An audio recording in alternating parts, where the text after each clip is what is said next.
Please जरा correct कीजिएगा, क्योंकि मुझे लगता है कि सबसे बड़ा चैलेंज तो मरियम नवाज के लिए कहीं हमजा शहबाज ना हो, क्योंकि हमजा शहबाज तो नजर ही नहीं कहीं आए, बस अपनी कैंपेन तक महदूद हो गए थे, उसके बाद किसी इजलास में नहीं आए। You know I am sitting in Lahore and ये मैं आपको बड़े वसूख से बता रही हूँ कि हमजा किसी भी इजलास में नहीं आए, बल्कि इनफैक्ट जो मेरा वोट है वो हमजा के हल्के का भी है, और अपने हल्के के अंदर भी उन्होंने सिर्फ आखिरी कुछ 2 रैलीज निकाली थी, जो कि no doubt they were successful rallies, लेकिन उसका रिजल्ट ये निकला कि 3500 की लीड से हमजा शहबाज जीते हैं। सो अब आप खुद ही इसका एनालिसिस कर लें कि हल्के में उनकी क्या हालत होगी।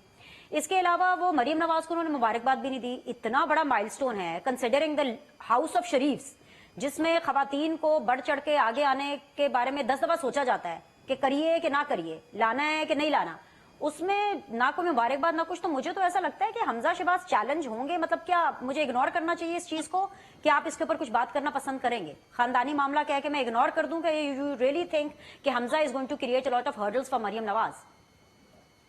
देखिए, मेरा ये जो खानदानी सियासत है, मैं तो उससे इत्तेफाक नहीं करता हूँ, ऑल इन द फैमिली वाली बात।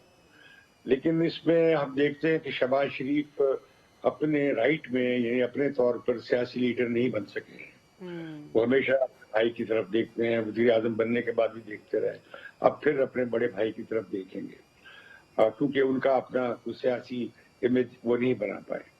और दूसरी तरफ हम देखते हैं कि हमजा का भी सियासी इमेज नहीं बना, बल्कि अगर कोई सियासी इमेज बना है शरीफ खानदान में, तो वो नवाज शरीफ के बाद अब मरियम नवाज का बना है। मरियम नवाज ने ये पोजीशन अपनी मेहनत से और जद्दोजहद से हासिल की है, इस पे कोई दो राय नहीं है कि उन्होंने मुश्किल तरीन हालात में अपने वालिद का परचम उठाया था। और अब फिर ये हुआ कि वो परचम ही करा दिया गया वोट को इज्जत का, तो उससे पूरी शरीफ सियासत जो है, नून लीग की सियासत पे बहुत बुरा असर पड़ा है, और पंजाब में उन्हें बहुत सेटबैक हुआ है। मैं समझता हूँ कि पंजाब में नून लीग जीतने के बावजूद अपने निचले 3 मकाम पे है, और जो इनके MNA द्वारा जिन्हें बार बार टिकट दिए जाता रहा है, एक तो पार्टियों में आजाद भी हो गया है कि जो इनका उम्मीदवार बन गया उसको नस्ल दर नस्ल वही चलते हैं, कोई चेहरों की तब्दीली भी नहीं होती। हमने सिर्फ ये देखा है कि सिर्फ तहरीक इंसाफ में नए चेहरे आए हैं, नए लोग आए हैं, वरना हमें पीपल्स पार्टी और नून लीग में वही कई दहाइयों से वही चेहरे नजर आते हैं, वही काबीना में लोग नजर आते हैं। मैं समझता हूँ कि मरियम नवाज को भी चाहिए कि एक नई टीम लाए। वो पुराने चेहरे जो थे उनके चचा के या वालिद की काबीना में, उन लोगों को बैठा दें मुख्तलिफ कमेटीज में पार्लियामेंट असेंबली की, और वजारत में नए लोगों को लाए, पढ़े अल्लाह करे लिखे जी। लोगों को लाए। मैं तो इम्तियाज साहब और यहाँ पे सिर्फ दुआ ही कर सकती हूँ, लेकिन वो कल जब वो बैठ करके बात कर रही थी परसों, तो मैंने वहां पे जकिया शाहनवाज साहिबा को देखा था। नॉट दैट के कोई प्रॉब्लम है, लेकिन पता नहीं क्यों मुझे लग रहा है नंबर 1 पे उन्हीं का ही नाम होगा रिजर्व सीट्स में। आगे का पता नहीं, बात मुकम्मल कर लें, फिर I have a quick bit with Tanzeela also before I take a break. जी सर। देखिए, मैं बात करूं। जी जी सर।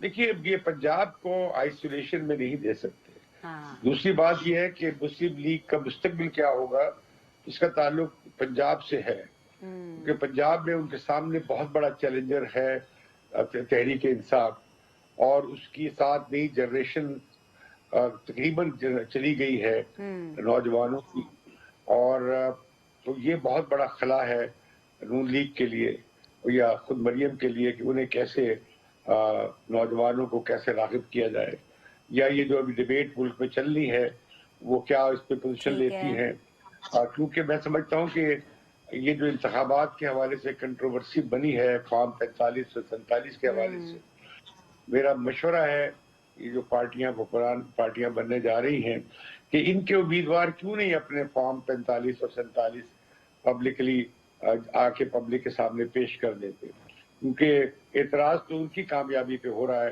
कि वो नाकाम हो गए थे लेकिन उन्हें कामयाब कर दिया गया।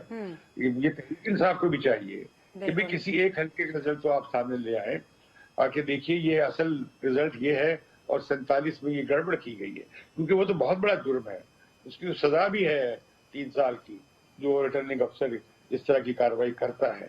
और मैं हैरान हूं कि ऐसे कैसे हो सकता है, क्योंकि ये सब चीजें अगर आप इलेक्शन कमीशन ना फैसला करे तो ट्राइब्यूनल के पास जाएंगी। ठीक है, ये लगा